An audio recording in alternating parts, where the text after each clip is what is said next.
Hello everyone. Welcome to episode 5 of the RSC Bitcoin On-Chain Masterclass.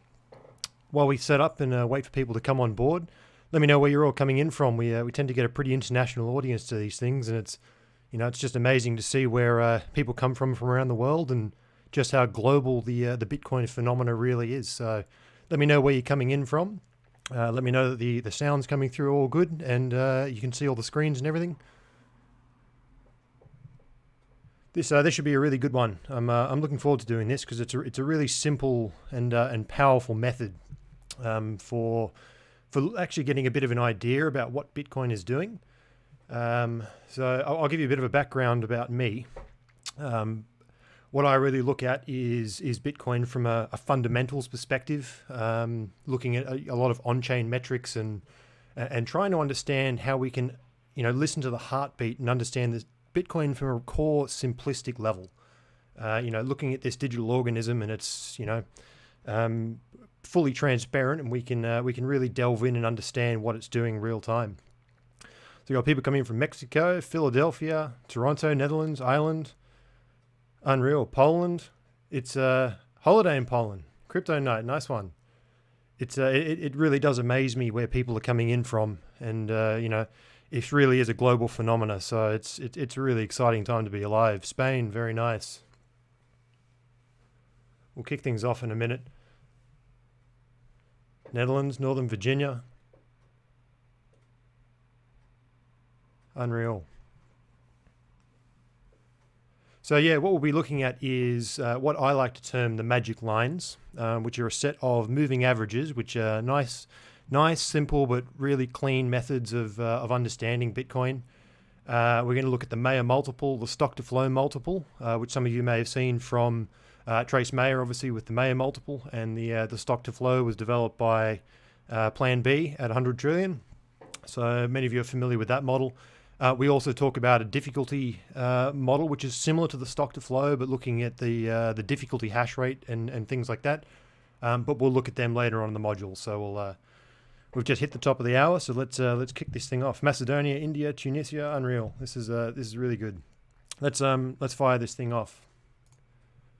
So as I was saying, what I like to do when looking at the Bitcoin market, and particularly when it comes to on-chain metrics and trying to simplify this, totally chaotic, volatile market down, sometimes the best thing to do is to shrink it down to its core elements and make things as simple as possible. Because quite often, the simpler you can make it, the more powerful the metrics are, and the more powerful the approach will be.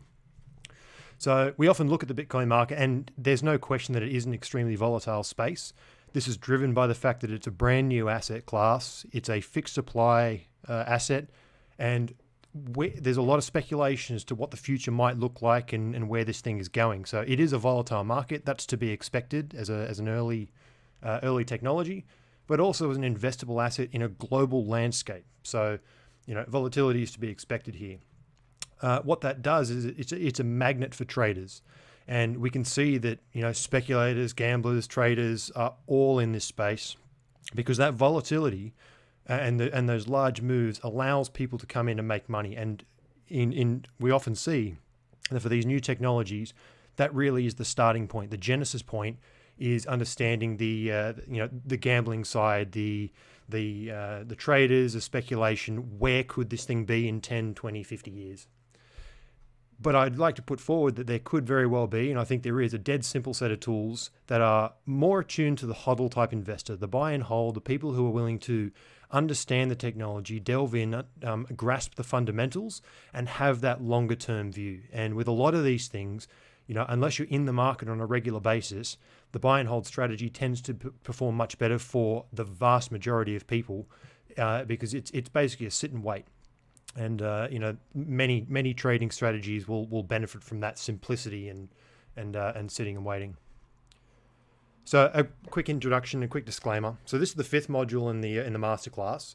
Episode 1 on the realized cap I released the other day for the public, and what I'll be doing both with that one and the second one, modeling value with scarcity. I'll be rerunning them in the new year to kind of update for the last 12 months of data.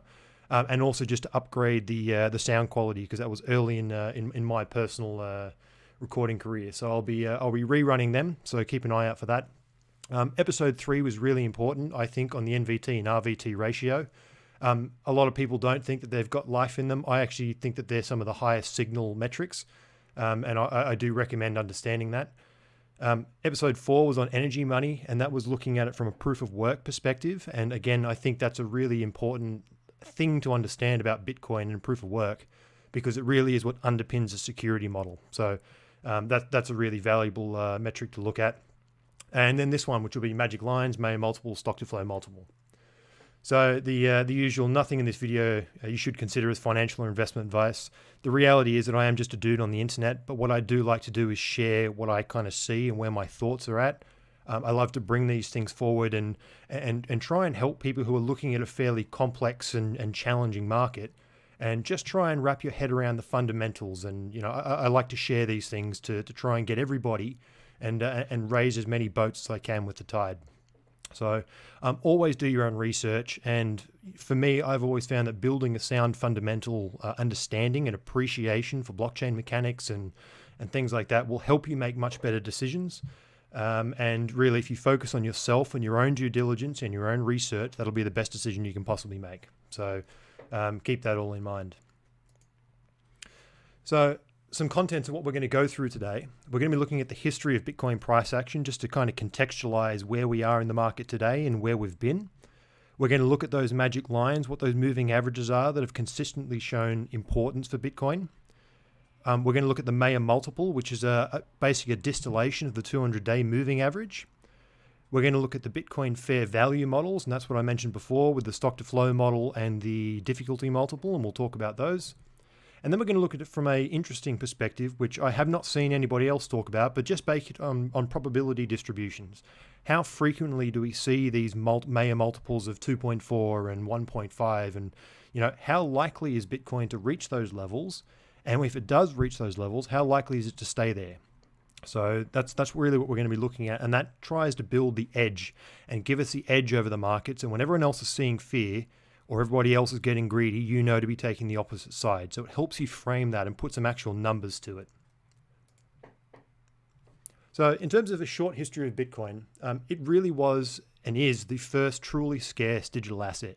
It's the first time that we've basically nullified the copy-paste phenomena in digital assets.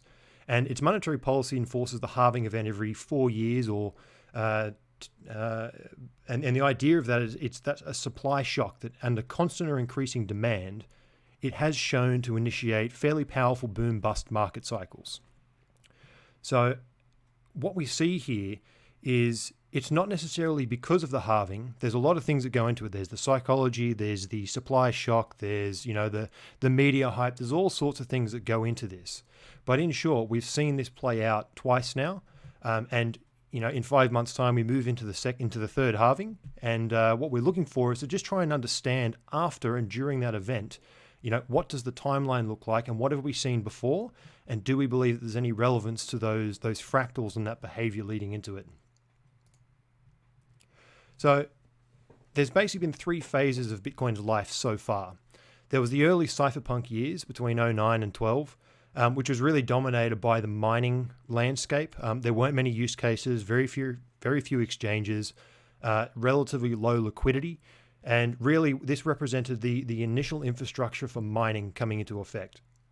And there was that transition from CPUs into GPUs into FPGAs, and then by the end of 2012, ASICs really were the dominance, and we were starting to see that the explosion in hash rate.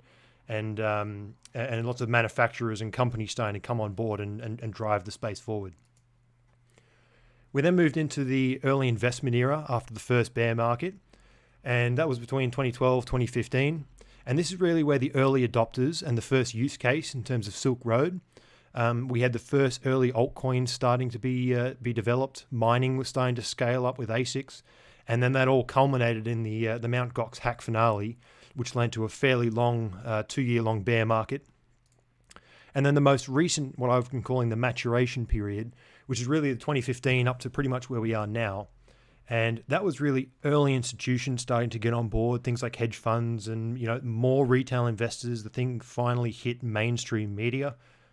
We had a lot of exchanges expand, and that was coupled with a lot of altcoins, really being developed and an expansion in that. And more recently, the market's really been driven by a lot of derivatives and leverage trading and things like that. And mining is now for the professionals. Mining is a fully industrial level industry, and it really is an extremely competitive environment, and it's starting to get fairly substantial in terms of the scale, the amount of capital that gets invested in these things, and the amount of energy consumption that's going on. So as with many things in life, often the simplest tool and the simplest concepts are actually the soundest and the most powerful.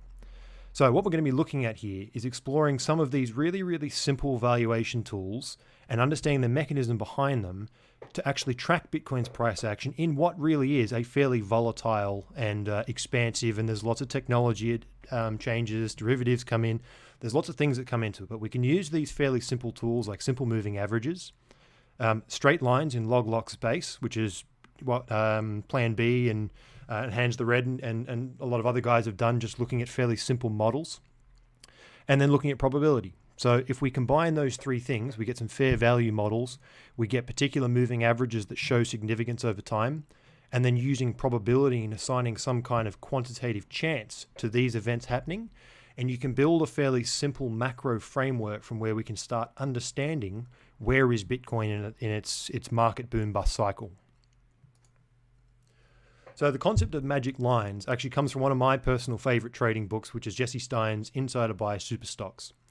And what he points out is you'll find a particular stock, and when it goes on a strong advance, he tends to find that in the equity market at least, and again back when he was trading, various stocks would conform to a particular moving average. It could be the 30-week moving average or the 28 or something like that.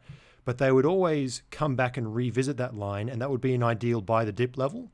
And it would also be when it was, at the end of a bear market, that moving average would also be the point when the stock pops up above it, and that's when the momentum starts to kick in. So the simple trick that he uses is the moving average, and the idea is to identify which periods actually have statistical significance for that particular asset. And because each asset behaves differently and has its own characteristics and its own market participants, different moving averages will apply differently. So what we're going to look at for this particular module is for Bitcoin specifically, which MAs have actually shown statistical significance over time, and which ones can we then use and apply to our longer term macro view. So the moving averages are really powerful because momentum traders, day traders, institutions, and retail investors alike, they all use them because they're the most common thing that people find in textbooks and trading classes and all the rest of it. And it's one of those things where there's a great saying that Doc actually has, which is in a sea of sand, a single flag becomes a target. So when everybody is looking at the same thing, everybody sees the 200-day moving average, for example, people will naturally buy or sell on that particular moving average. And when everybody's doing the same thing, there then becomes a lot of movement, right? It goes one of two ways. It's either a self-fulfilling prophecy, or the market likes to punish everybody who did the same thing and go the other direction. So either way, that particular point in time or a strong trend line or whatever it is that everybody can see usually becomes a point of contention and price action. So that's really what we're looking for here. So over time, some of those moving averages develop that significance for a specific asset. And these are what I've been calling that asset's magic lines. So for Bitcoin, we're going to explore what are Bitcoin's magic lines, what are the lines that have consistently shown statistical significance, and we're going to look at some of those stats and understand how we can use them in our trading arsenal. So Jessie Steins' formula is actually fairly simple. You identify an asset which has strong boom-bust cycles. You ascertain which of these moving averages momentum tends to follow, which ones actually get people on board and following the trend. You look to buy or sell significant crosses on dips for these magic lines. And you also sell when price deviates significantly from the magic lines. So if you've got a particular magic line that shows support along the bullish trend, and then price just screams north of it, usually that's a good sign that it's potentially time to be getting off. So it means that the market's starting to move into that fear of missing out phase. It's starting to get overblown, and the likelihood of a blow off top starts to increase. So that's what we're looking for there with that deviation. And that can be both to the upside and to the downside. So through Bitcoin's history, there's 4 particular moving averages that I've picked up, or the magic lines, that have shown significance through history. And we'll talk through each of these and look at the different charts, and you can see how these things have actually performed over time. So the first one is the 128-day moving average. And historically, that in a bull market, that's been a strong buy the dip type signal. And during a bear market, it's been a sell the rally. So it's been a strong resistance point during a bear market. And through all of this, we need to keep in mind that the market will have 2 characters. It's either a bull market, bear market, and there's always a transition zone between those two. But there will be different market characters, and these lines perform different functions, or sometimes not at all, in those particular market sets. So first we'll look at the 128-day MA. So we can see here, so that 128 days is in blue, price is in white. And we can see here that it's actually shown to be a fairly strong, during a bullish market, it's shown to be a strong buy the dip signal. And during a bear market, it's been a strong sell the rally signal. So it's consistently performed. And what we can actually see is that over time, in the initial early years of 2009 to 2012, there's a couple of touches. As you move into the 2012 to the 2015 cycle, you get a lot more touches, particularly in the bear market. You get those 3 significant downtrends, sell the rally points. And then we get a lot of touches in the rally up to 20,000. And then again in the bear market through 2018, there was a good number of points, and we're starting to see that over time, this moving average is actually gaining momentum. It's actually gaining signal. And more of these things are playing out over time. So the second line is the 200-day moving average. And this is usually a strong buy type scenario in a bull market. And when you get a cross of the 200-day moving average, and this one's quite important, when you get a cross of the 200-day moving average, it's usually a very good signal to flip your bias. So it's kind of the light switch that goes from bear to bull. And if you're in a bull market, if it crosses from the upside, you want to be switching over to a bear. So it really is that kind of bias flipping scenario. Now, if you are in a strong bull market, and usually at the start of a bull market, the 200-day is shown to be a strong initial buy the dip signal until the 128-day, which is slightly faster, has shown to take over.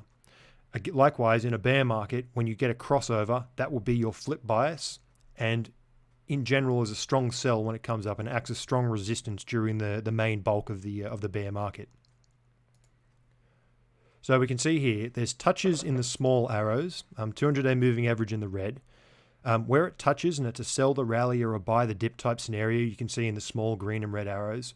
But then we can see the significant crossovers. You can see one here in 2011 where you get that initial flip. It crosses over into a bearish market. And then again, when it finally breaks above, you shift into that bull market. We then have 2 touches of support until it finally crosses over again. You switch your bias into a bear market and then you sell anytime it comes up and touches it, right? You then get 2, you get a false rally, break below, and then a second rally at the back end of 2015, which then triggered the next bull market. And you can see that price again comes down and retests and touches that 200-day moving average.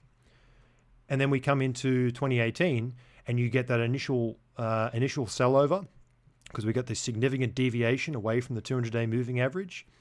In theory, this was still a buy the dip, right? This was still a buy the dip on that first crash down to 6,000. But then we got the final crossover.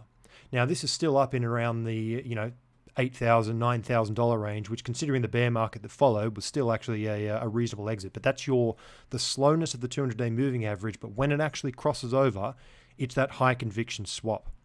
Now, what's interesting is that back in April this year, we had the break, right? So in theory, we did move into that bull market. And we'll talk about this at the end. At the end of this session, we'll be talking about where I think the market currently is.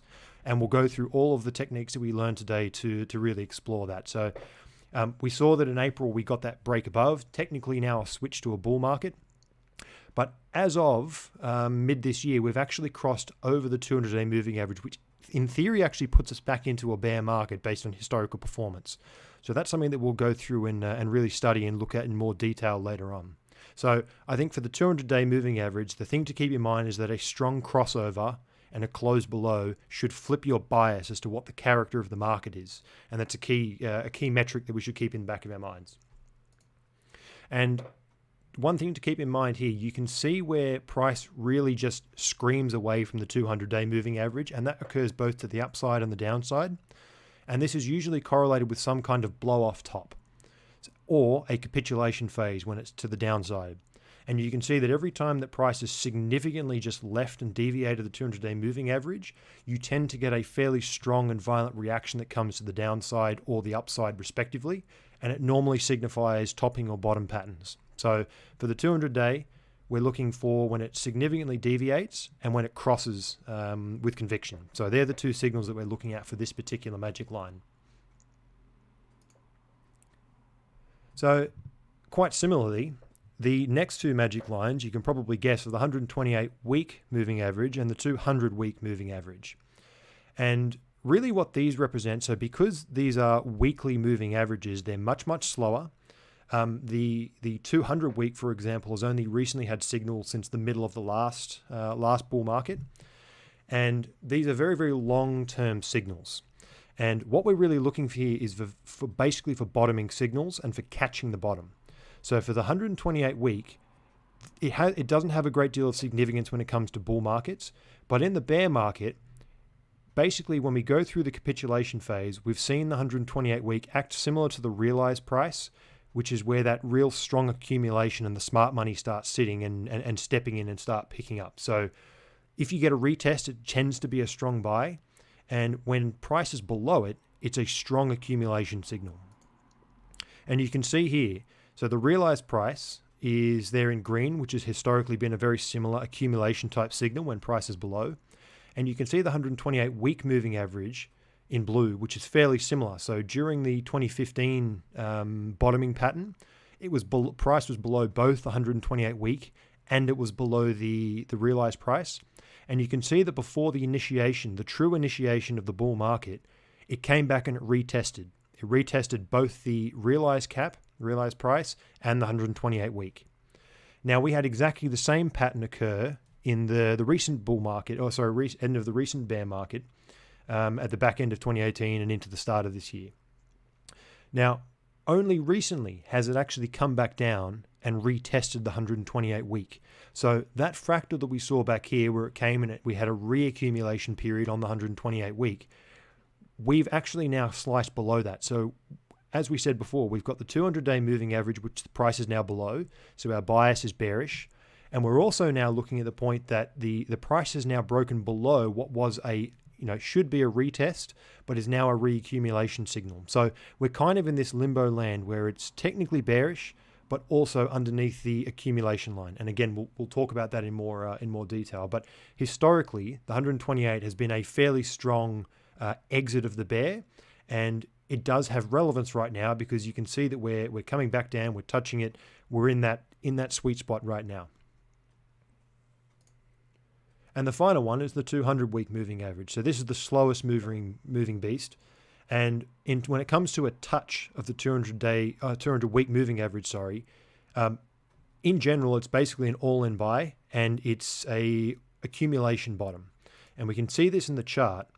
For those of you who are aware of the delta price, this is something that the guys at Adaptive Capital developed. The delta price is the realized price minus the average price. And it differs from the realized price in that it basically catches the bottom wick, the absolute bottom tick of a bear market. And we can see back in 2015 that we really had that on two occasions. The 200-week basically caught the bottom in two different locations during that bottoming phase. You can see the delta price achieved the exact same thing on these bottom wicks or the capitulation points. And then it occurred exactly the same back in early this year. So we had two individual touches of the 200-week moving average, which have generally signaled accumulation periods or the bottom of the market. So if we kind of wrap all those four magic lines together, we have somewhat of a robust and time-tested set of rules, something that we've actually looked at over time. We've looked at how it actually performs against the moving averages and what those key fractals look like. So when it comes to accumulation or some kind of strong buy signal, whenever it goes below the 120-week moving average is an accumulation signal. When it touches the 200-week moving average, that's normally a bottoming signal. And when it crosses the 200-day moving average from below, that's normally the end of a bear market, and it signifies that change in direction, right? Now that you've actually flipped above the 200-day moving average, your bias would swap from being bearish, overall bear market, and swap into a bull market. Now, once you're in a bull market, the buy the dip sets in, right? And that's when you come to when it comes back and returns and touches the 128-day moving average, or it comes back and touches the 200-day moving average. Now, we have to remember that, and this, the market that we're in right now is a good example, these things don't necessarily always hold. And because it's then crossed the 200-day moving, you would again swap your bias. So it's kind of like that yin and yang, how you swap between up and down signal and swap between your bull market, bear market signals, that 200-day moving. And that's what the flip bias there is. So if you're flipping from above, you would swap from a bull market to a bearish position. And likewise, when it crosses from below, you flip to a bullish position. And if you are in a bear market scenario, very similar to how you would buy the dip in a bull, you would sell the rally in a bear when it touches the 128-day or the 200-day. So I think the way to think of this is that your daily moving averages are more for buy the dip, sell the rally, and your weekly moving averages in particular are strong for that accumulation period. So now we'll touch on the Mayer multiple. So the Mayer multiple really tries to capture that deviation that we saw, that point at the end of a blow-off top or at a capitulation type phase, where we're looking for the maximum opportunity, right? We're looking for where the price is most likely to actually swap over into a new market dynamic, or where it's the point of maximum opportunity for accumulation. And the Mayer multiple tries to actually quantify or measure that distance and how far away price is deviated from what we're kind of calling that mean line, right? The 200-day, because it is that bear bull flip, it kind of approximates the mean value of the asset over time. And the 200-day across most markets, whether it be equities or bonds or even Bitcoin, the 200 is very, very often seen as that flag in the sand that triggers that bull-bear signal. So lots and lots of people are looking at it, lots and lots of people are trading it. So it makes sense for us to keep that in mind. And we can saw how at those particular points it deviates a long way from the 200-day moving average. And Trace Mayer essentially developed the Mayer multiple. And what he coupled this observation with is some just fairly simple statistical checks to actually quantify and understand this phenomena. So the Mayer multiple is just the price divided by the 200-day moving average. So if you have price that's higher than your 200-day moving average, your Mayer multiple will be greater than 1. If you have price that's below the Mayer multiple, below the 200-day moving average, your Mayer multiple will be less than 1. So your level of 1 basically means that price is touching or on the 200-day moving average. So the higher the Mayer multiple, the higher price has gone away from the 200-day. And once you start to move to very high multiple values, you're starting to talk about blow-off tops. Conversely, when price drops a long way below the 200-day moving average, you're starting to talk about a potential capitulation point. And that's really where you start to get those extreme value propositions. And that's what the Mayer multiple is really trying to measure. So what we see here is the same price chart. We've got the 200-day moving average in red, and we've got the Mayer multiple below shown in blue. And this is specifically looking at the blow-off tops, or points when price basically FOMOs so far above that you start to get a strong sell signal. And you can see here that in all 1, 2, 3, 4, 5 points when you get these fairly substantial peaks in the Mayer multiple, that normally signifies that price has deviated too far to the upside, and you start looking at potentially either taking some off the table, or depending on what your time horizon is, a potential sell signal. So we're looking for these peaks in the Mayer multiple to the upside that signify that you're in some kind of blow-off top type scenario. Now, we can look at the exact same when it comes to the accumulation periods. So we had one back end of 2011, we had one back in 2015, and then we had another one at the start of this year. And all three of those had notable lows in the Mayer multiple. So you can start to see that when you get these extreme values, the Mayer multiple actually identifies where we're getting these critical peaks and troughs. And if we combine these, we can actually start seeing those bull-bear flip-over points when price actually swaps over the 200-day moving average and you move more into a bearish type market.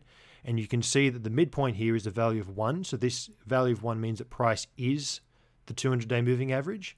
And whenever it's below, you get these extended periods of price trading below, which is a bear market, and you get extended periods where price trades above, which is a bull market. So it actually signifies those swap over positions. And the other thing to note is that the distance above the 200-day moving average has been getting less and less over time. We're seeing this triangular pattern forming where overall the Bitcoin market is starting to, call it solidify, but it's starting to stabilize. There's more market participants, there's more market infrastructure, more people are aware of it. Over time, this thing is starting to stabilize, and we can actually see that effect occurring in the Mayer multiple. So now we start looking into the probability side of things. We've understood the mechanism that the 200-day moving average is kind of our bull-bear switch, some kind of fair in the middle type mean value for Bitcoin. We've seen that the Mayer multiple helps us identify when price has gone too far to the upside or too far to the downside. So what we can now do is create what's called a histogram of every single day. We take whatever the Mayer multiple was at the close of the day, and then we look at how many times a Mayer multiple of 1.2 or 4.5 or 0.2. You look at how often these things occur over time. And this starts to provide us a framework for the probability of how likely is a Mayer multiple of 2 or a Mayer multiple of 0.5, how likely is that value to actually occur? And we can ask ourselves questions like, how often has a Mayer multiple of 2 occurred in the past? What is the likelihood that price will remain at a Mayer multiple value of 0.6? And the goal is to identify Mayer multiple values that represent high probability entry or exit points. And that, if you flip it over, is basically a low frequency of occurrence. If a value doesn't occur very often, it would probably mean that it's either in an overbought or an oversold condition. That's kind of the framework that we're going for here to make those decisions in the market. So this is the histogram that I was talking about. And there's two different sides here. The bar chart applies to the left-hand side y-axis, which is basically the frequency. How frequently does a particular Mayer multiple value on the x-axis, how frequently does it occur? And then the second line is the cumulative distribution or the cumulative probability. And if you sum up, over all of these Mayer multiple values, how much of Bitcoin's life does that particular bar chart represent, right? So we'll talk through each of these in detail, so I'll break it down so everybody can follow along. So if we look at a Mayer multiple value of 1, if we take it over to the left-hand axis, so here's our Mayer multiple of 1, we take it over to our left-hand axis, we can see that over the course of Bitcoin's history, the Mayer multiple on a daily close has been a value of 1, 250 times. So 250 days out of Bitcoin's life, you've had a Mayer multiple value of 1. In terms of how likely that scenario is to go, you then take this S-curve, your cumulative distribution, and you take the node and you go across to the right-hand axis, and we can see it's roughly around 33%. So what that means is that Mayer multiple values less than the value of 1 have only ever occurred in 33% of Bitcoin's history. Now, if you switch that over, a Mayer multiple value greater than 1 has to have occurred for 67%. So what you can see here is that you're basically saying if it's less than 1, there's a 33% chance that that's ever happened. And if it's greater than 1, there's 1 minus that, which is 67%. So they kind of, they balance each other. So probability always matches up to 100%. We'll do the same exercise for a Mayer multiple of 2, which is higher on the spectrum. A Mayer multiple value of 2.4 has occurred roughly 75 times during Bitcoin's history. A value less than 2.4 represents, if you take that across to this axis, 90% of Bitcoin's history. So for 90% of Bitcoin's history, the Mayer multiple has been less than or equal to 2.4, which also means that the Mayer multiple value has only ever been bigger than 2.4 in 10% of its history. So that means that values greater than 2.4 are a very unlikely scenario. And you can start to see now where we're getting to that point of saying, if you're talking about a 10% probability of it ever happening in the past, it's probably unlikely for price to stay. If it does get to that level, it's unlikely for it to stay that far. And we're starting to build that probability framework as to if it is in this top range, anything greater than 2.4, it's likely an overblown type scenario. And this is where the Mayer multiple is actually really, really powerful, because you can look at things from this statistical probability perspective. So within this framework of probabilities, we can now correlate the probability of events, extreme tops and extreme bottoms, to actual values of the Mayer multiple. And the next step is to really translate this onto a price chart to see how we can find edge in the market. And we can start identifying oversold and overbought conditions, as well as identify levels of low probability where price is actually unlikely to stay there. Brown Puppy, so I'm Checkmate, which is I've joined the Ready Set Crypto team along with Mav and Doc, and what I mainly focus on is on-chain analytics and fundamental research. So just to answer your question as to who this voice it is. Onto the sweet spots. So we can see here that if we take a value of 0.8, and this is where we kind of assign and we say, okay, 20% on the buy side, we've seen that Bitcoin in general it moves up, right? Over time, we're seeing a continual growth in its market value. So if we say that anything with a 20% chance in the accumulation zone is probably not a bad position for accumulating. And again, we can set, this comes down to personal preference. I've found that 20% on the accumulate side is a strong signal. So if we take that 20%, we come across from this axis and we connect down, we're basically saying that a Mayer multiple value of 0.8, anything less than that only occurs 20% of the time. So we set this arbitrary 20% and we then say, okay, roughly a Mayer multiple of about 0.8. We then do the upper bound. And I've found that for the blow off tops, because normally at the end of a Bitcoin market, at the end of a bear market, normally the people who are left are the hardcore hodlers, the people who tend to understand, and the people who understand what the fundamental side of this thing is, and they're more likely to buy bottoms.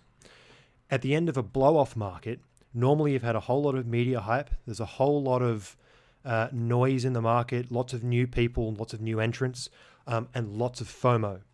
So price can run much, much higher to the upside than it does to the downside, at least what we've seen over history.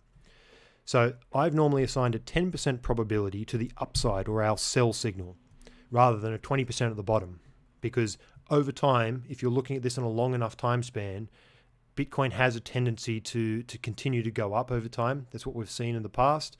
So you assign a bit more juice to the buy side, and you look for the real value at the top end. And what we're trying to do is capture the meat of the or the bulk of the trend.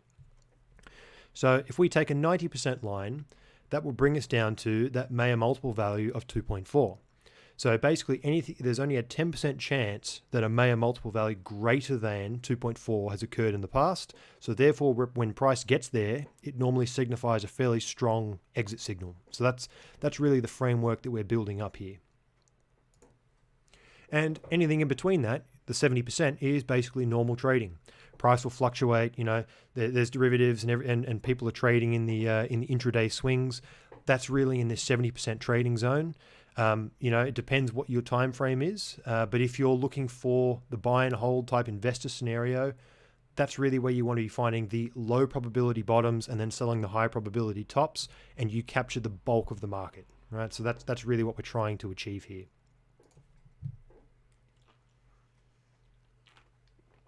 So if we now take that to the charts, so we've established that a Mayer multiple value of 0.8 represents an accumulation signal, and a Mayer multiple greater than 2.4 is normally a topping signal or a topping of the market. So now we can paint these on the Mayer multiple chart down the bottom. We've again got our price and our 200-day moving average, and you can start to see that we've actually collected 1, 2, 3, 4, 5, all 5 of those topping signals, and we've picked up 1, 2, 3, 4 of those bottoming signals, right? We saw those topping signals when it deviated too far into that 2.4 zone. We saw that the accumulation period is where it dipped down below that 0.8 level. And you can even see here when it touches those levels, there's still rallies, right? There's still tradable rallies that occur during these touches. So that's really what we're starting to build the framework around, is we're now looking at these things from a probabilistic sense. What is the likelihood that price actually gets into these zones? And therefore, what is our conviction for, entering or exiting based on that probability? So we're starting to get some kind of concrete reasoning behind, rather than just picking an arbitrary number.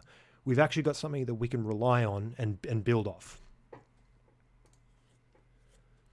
So just kind of mapping out some key values to give you a bit of an idea specifically for Mayer multiple. When you're talking about cumulative probability, this is that distance along the S-curve. Mayer multiple values of about 0.7 to 0.8 is really where we're into that strong buy type scenario. And again, this is only one metric, and we're basically going to perform this same function for a couple more fair value models and look at them in a cohesive system. But specifically for Mayer multiple, this is what we've seen in the past. Normal trading anywhere between 0.8 and 2.4. And once you move into the sell and strong sell type scenario, you're at that 2.4. And then you can see here that 95% is when you're into that 3.6, real FOMO territory where price is just on a tear and on a run, likely unsustainable. So that's where we're starting to see, there's only a 5% chance that price will ever stick around in this particular level. Normally indicates a strong exit signal. So we're going to expand this now. We've talked about the Mayer multiple and the 200-day moving average. I tend to treat the 200-day moving average as what I'd call a fair value model. It's kind of a long-term mean for what the Bitcoin price is, because it does perform that bull-bear flip. So we can consider it that long-term or fair value type market cycle that price oscillates about over time. Now, there are several other fair value models we can use to bolster our analysis, and what we're really looking for is confluence, where we start getting more than one particular model or concept that are lining up.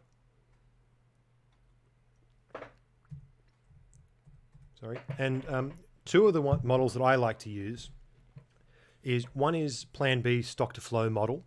Now, there's varying levels of how people treat this particular model, and likewise with the difficulty model, which is based on some work that Hans the Red did. Both of these guys have looked at the market in fairly strong and statistically rich and mathematically rigorous approaches. Now, how correct these things are, we don't know, but what we're looking for is lots of models that form a confluence, that start to create some kind of strong conviction when you're seeing the same pattern occurring over and over again. It indicates that we're starting to get some kind of confluence and a high conviction signal. So because Bitcoin is a logarithmic phenomena, we can start to plot several parameters in that log space and find those straight line relationships. And the stock to flow and the difficulty model have shown to be two examples of this. There's lots more features that are starting to develop, and there's an increasing number of models that are being developed for Bitcoin. But these are two that people are probably most familiar with and worth actually considering and adding into your trading arsenal. So these fair value models that we're going to consider for this particular analysis, one is the Mayer multiple, which is linked to the 200-day moving average. We've got the stock to flow model by 100 trillion. And then we've got the difficulty multiple, which is something that I've developed, but based on a method that was developed by Hans the Red. Both of whom are strong analysts in the Bitcoin space and worth keeping an eye on. They do some great work. So what I've run here is basically exactly the same histogram and exactly the same cumulative probability for all three of those models, color-coded accordingly. And it's quite interesting that you can actually start seeing the confluence between these. You can see that the actual histogram charts and the distribution is fairly consistent. You can see that the S-curves, yes, they deviate down in the lower end, but that's also because they're measuring slightly different things, and we can talk about those mechanisms. But in the upper bound, and I think this is probably what's going to be most important for everybody in this room, if we do assume that Bitcoin has a long-term cyclical behavior and we are going to see another blow off top at the end, you can actually see that all three of these models fairly strongly align once we move into that blow off top FOMO perspective. And that basically means that once you get above, say 90%, you're starting to get this, high likelihood that price needs to pull back. So that's really what we're looking for. If we're looking for that confluence between these multiple models that are measuring different things, have fairly strong correlations, but are basically telling the same story, that's where you start to get edge. So you can see here that above 90%, all models basically represent above a value of 2.4. 2.4 is clearly showing up to be a fairly significant value, representing some kind of sell zone, right? There's a high conviction level there. We can then look at the buy zone, and you can see that the buy zone, because these S-curves deviate, there's a slight spread. You're talking about a value anywhere from about 0.8 down to, say, 0.5, right? If you take the difficulty in the stock to flow model, roughly, if you're looking at a 20% ratio, you're a value of around 0.5. If you're looking at the Mayer multiple, you're looking at a value of 0.8. So somewhere in the range of between 0.5 and 0.8, you've got about a 20% chance that you're in a buy zone, right? So we're starting to build, it's a bit looser, but we're building a bit more of a framework around that. So now we can start building a probability matrix, and just often when you take the average of these things, you will come pretty close. It depends on what the mechanism you're looking at. You could use one of these models, you could use two of these models. I've run a number of these things over time and looked at what happened during the first bear market, second bear market, third, looked at these on a yearly timescale. In general, those S-curves are actually fairly consistent over most meaningful periods of time. So it is becoming a fairly robust system. And if you look at something like the cumulative probability at 10%, so similar to what we did for the Mayer multiple, and you map it out for all three of these models, your average is around 0.5, 0.6 for the 20%. So anywhere in that 0.5 to 0.6 will trigger all three models to be a buy to a strong buy type scenario. Our normal trading range then sits in there between 0.6 to 2.8. So that's kind of our normal range, what we would expect it to be. And then again, once we move into that sell zone, with a 90% conviction, you're talking about anything above 2.8. For the Mayer multiple, is 2.4. For the difficulty, it's a bit higher. But 95, once you get into that 4.4 range, very, very overbought and likely a strong sell signal.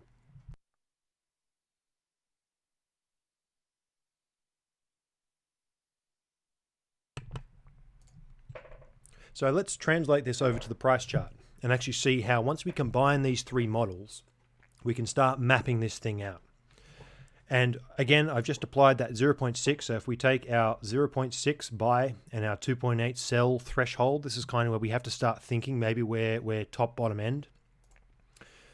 We've mapped these now onto our combined Mayer multiple in red, stock to flow multiple in yellow, difficulty multiple in green. And again, we're starting to capture when you've got all models dipping down below, right, into the buy signal. You've got all three dipping down below. This was the capitulation back in 2015 or 2014. This was the capitulation back in 2011. And then again, the capitulation back in December last year. All three models dipped into the buy zone. All right, so that kind of gives you that indication of a real bottoming capitulation signal. During halving events, because the stock to flow model will basically immediately be out of balance. And you can see here with the yellow line, the stock to flow model basically increases fairly substantially. This has got a moving average applied to it, so it's a bit smoother. But because you do get an immediate reduction in stock to flow, immediate increase in stock to flow, reduction in inflation rate, price takes time to adjust to that change. And that's, again, what we normally see with these bull markets is that correction to the upside. But the halving obviously dips the stock to flow model deeply down into the buy signal, right? And we're heading into that third halving, so we'll see how this thing actually performs. I would suspect it to perform the same, where you basically get a fundamental undervaluation fairly quickly, and then it takes some time for price to adjust. And we said before that a value of 1 basically means that price is equal to whatever the model, the 200-day, or whatever other model we're looking at. And you can see that in general, price will rally, and it will come back and retest. It will actually retest that level after breaking after the halving, right? So there'll be that retest. And we're starting to get these fractals play out where you've got all models is high conviction. Stock to flow model occurs after the halving and generally indicates a fundamental undervaluation. And you get a retest of some of these models normally on the way up during a bullish market, right? So that's starting to build a bit of a framework between these things. We can also see that when price goes into the upper bound or the 2.8 zone, when you've got all models, you've got a blow off top. All models, blow off top. This guy here, we only had the Mayer multiple and the difficulty multiple. The stock to flow wasn't necessarily overvalued. So you didn't have that confluence of all three, and we can actually see that price continued to rally from that point. Now, whether that's the mechanism doesn't necessarily matter. What we're looking for is that high conviction, all three, all three, all three.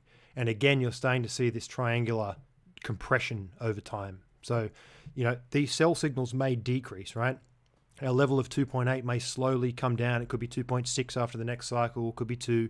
These things are going to change over time, and we can adjust our probability, how much data we look at. Do we look at it only from 2018 onwards? You can adjust how much data you look at to account for these changes in market structure and behavior over time. And you can see occasionally you get these individual peaks. You've got a Mayer and a difficulty peak. It still would have been a short-term sell signal. Mayer multiple peaked, short-term sell signal. Again here, indicates a pullback. So it's still picking up those small overbought signals and oversold signals. You can still use those to, it depends what your time frame is.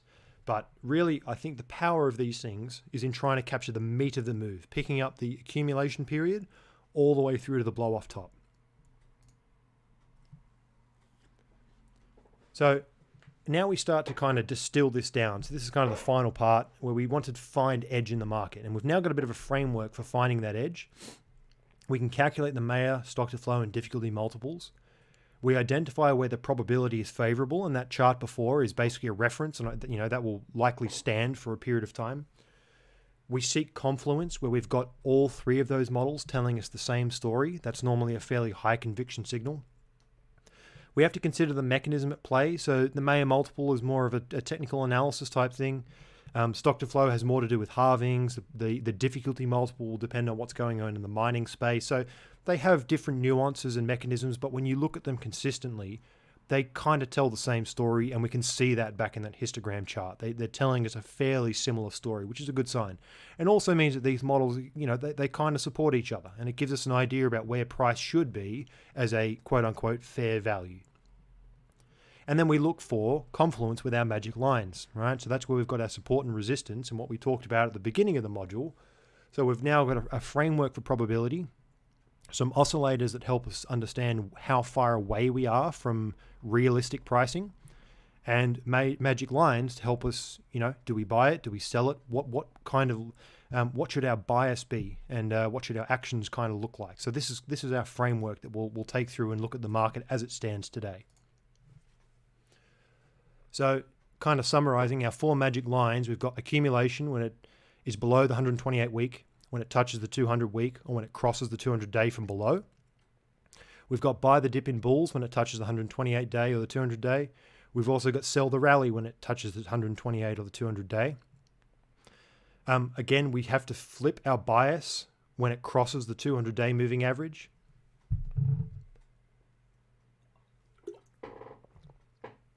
Sorry. And we've also got a set of probabilities assigned to our three oscillator models. All right, so we've got buy signals when we're down below 0.8, and that's got a probability of success about 20%. Normal trading range, anything between 0.6 and 2.8, that's the bulk of it, the 70%.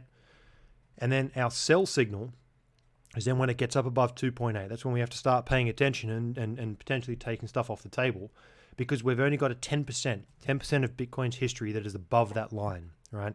So that's kind of our buy-sell signal. They're our upper bounds. And now we've got a quantitative probability that we can assign to it and have a bit more confidence that our decision, and have more conviction in our decisions in the market.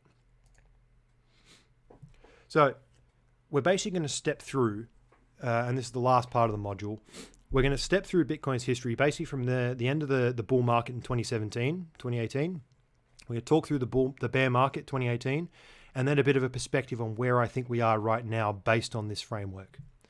So we can see that back in 2018, we had the initial crosses of the 200 day, right? So this is our flip bias, probably now a bear market scenario, which, ultimately turned out to be correct. You then had touch there, we're into this bearish trend. And then that basically broke. And you can see here, that all three models into the 10% chance of continuation, likely a good sell signal. Turns out it was.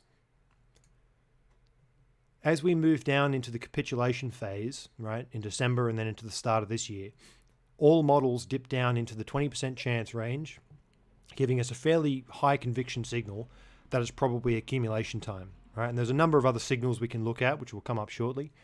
But this all finished, right? This accumulation period finished when we had that clean break back above the 200-day. So as of April this year, our bias should have flipped from bearish to bullish. Now, what we've seen here is we've actually had the Mayer multiple come up and touch, in this case it was 2.4, but start to move into that 10% chance range. And since that point, this is back in June, July, we've now had a pullback for several months. So you can even see that at local tops, right, there's still a good chance of taking something off the table being a fairly sound move. So as of right now, and this is the position that we're in right now, we've got a Mayer multiple of 0.7, we've got a stock to flow multiple of 0.6 and a difficulty multiple of 0.9, right? Let's do the best thing that all engineers do and just take an average. We're sitting around 0.7, which is almost in that bullish zone of 0.6, right? So we're close. We're close to what we would consider some kind of accumulation period after flipping from a bear market in 2018 and flipping into a bull market in 2019. Now, where this gets a little bit complicated is we've got up here that our multiples are almost bullish, right? So we can keep that in the back of our mind. Now, our rules for our magic lines were price comes down in a bull market and touches the 128-day. That's a buy the dip, right? Sometimes it breaks through the 128-day and goes and touches the 200-day, right? So we keep those in mind. In this instance, price did come down and touch the 128-day twice. It then broke through. Technically, that's still a buy the dip signal, and the 200-day should have caught it. Now, what we saw is that neither the 128-day nor the 200-day caught price. And in fact, now they're actually both acting as resistance. So it broke through both of those on that first move, right? Back here when it went from 10K down to 8 or 9 or whatever it was. It broke through both of those. So immediately our bias has to go, well, maybe we're actually now into a bear market because that's the way that the rules are set up and that's the way that the system is traded over its history. Now, we can also see that if you flip to a bear market now, you would sell the rally when it comes up and touches the 200-day or the 128-day. Now, both of those would have been high conviction exits. So something to keep in mind that 200-day flip is very, very powerful. And because the whole market sees this thing, it's a good thing to keep in the back of your mind. So we now have a bearish bias. So even though our multiples are now in the 0.7 range, we have to have a bearish bias because it's below the 200-day moving average. So what we have then is the 128 week. And we saw before that the 128 week moving average, and we can actually see it here, functions somewhat like the realized price in that it normally signals some kind of accumulation zone below it. Historically, that's what it's been. Excuse me. And you can see that as of, I think the other day, we've now broken below the 128 week as well. So we have to remain in that bearish condition, but we also have in the back of our mind, multiples are approaching bullish territory. 128 week is also in that potentially bullish territory. And what we have floating down here at $5,000 is the 200 week. Now, the 200 week was that model that we saw, or the moving average, magic line, that caught the bottom wick, right? Catches the absolute bottom of the market. Now, this really it does kind of stand as our last line of defense. So based on the rules, that should be accumulation underneath 128 week and should be a strong buy under the 200 week. What we also have to keep in mind is that also would stand as if the 200 week is violated, that would also be a conviction signal to be exiting, right? Because it's basically violated our rules, and that means that we now move into a very, very different type of market. So, and again, we've never seen any of this in a bull market before. So my gut feel here is that we've actually seen a bull market, a miniature bull market play out, and we're now into the back end of a, ride the pain bear market in response to that mini bull market. So we're kind of in that potential reaccumulation period. And the other thing to keep in mind is that we've got the realized price sitting down here at 5,600. So we're now below the 128 week. As strong fundamental support below, we've got the realized price about 5,600, and then we've got the 200 week at 5,000. Now these guys are our last line of defense.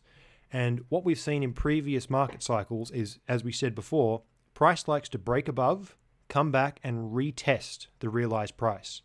Now you can see in this mini bull, we never came back and retested it. We basically nuked straight through it, and then it was just vertical. Now there's lots of other mechanics going on. You know, there's things about plus token, and there's things about all sorts of other, leverage trading and all the rest of it.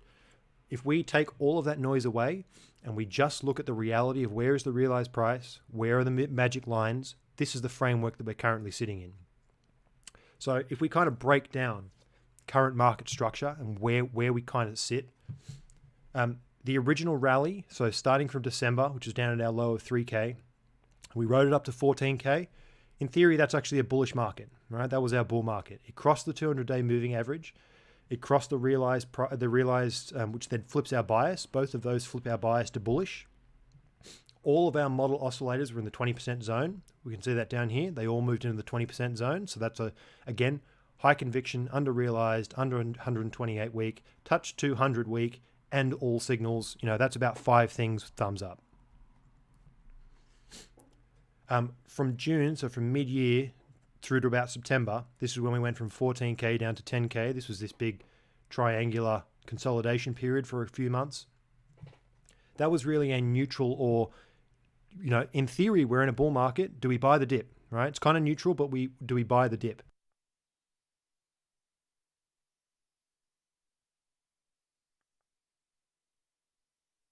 So during this period, it came down and touched the 128-day moving average, and the Mayer multiple hit a high value of 2.4. So that's what we saw here.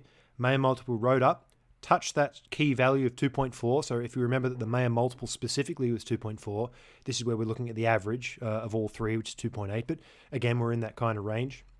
So we had that touch of the Mayer multiple, and it touched the 128-day moving average. So we're in this neutral zone, but potentially, a selling signal on the Mayer. From September to now, which is where we're in that 10K to 7K range, this is where we have to flip bearish. So price broke below the 200-day moving average, which has to flip our bias. It's also broken below the 128 days. So now we're in this territory where it's most likely bearish as of right now. And the current market continues to be bearish. We're now below the 128-week moving average. But that itself is a potential accumulation signal. And the multiples are almost in the 20% chance bullish zone. Now, we have to remember that price can do whatever it wants to do, and there's a lot of other mechanics going on. But if we just strip all of that noise away and we just look at this thing from a probability perspective, where I would suggest we are, we're touching that kind of level of maybe we're into the low probability of price remaining down here, right?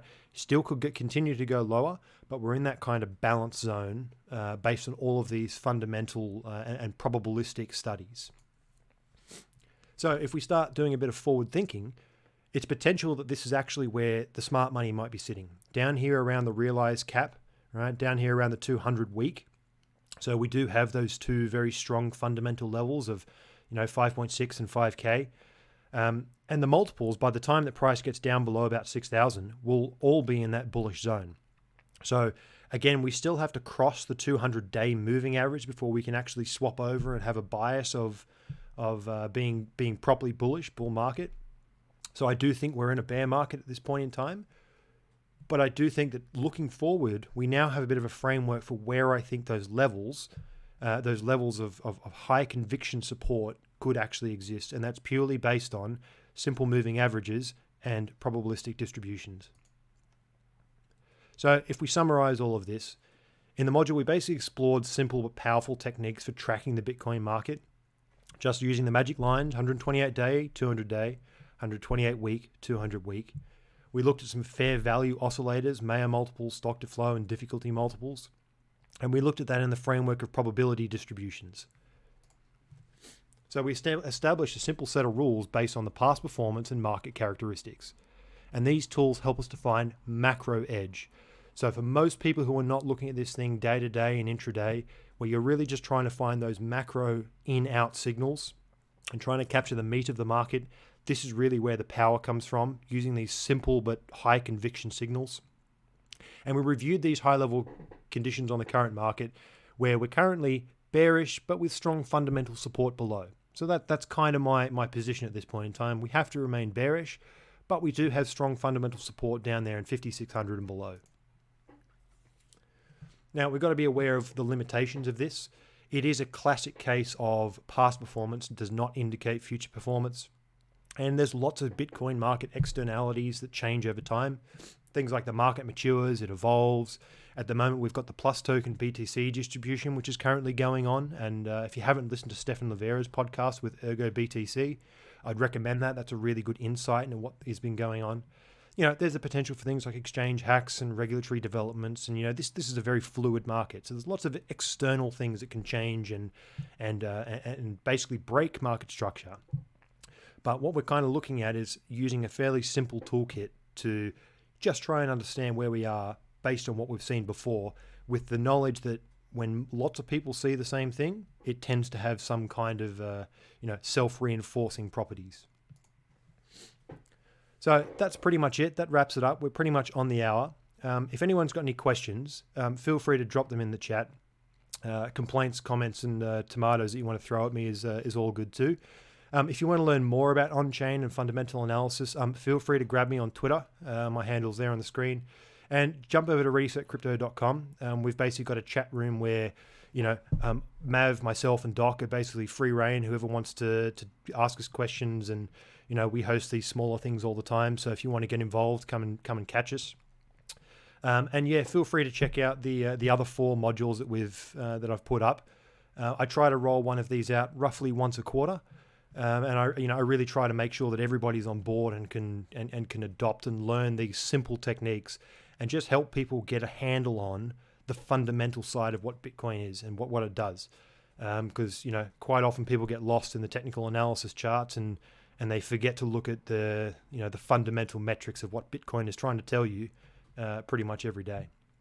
So let me know if you've got any questions, and otherwise we'll start to sign this thing off.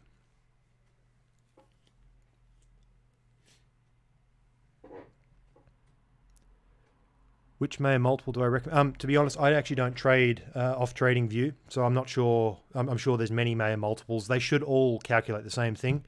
You could easily just overlay them and see if they line up with each other. But I've got my own charting package that I've written in Python, so I do a slightly different system to TradingView at this point. They should all calculate the same thing, and you should be able to compare them all next to each other because it is just the ratio between 200-day and price. So they should do the same thing.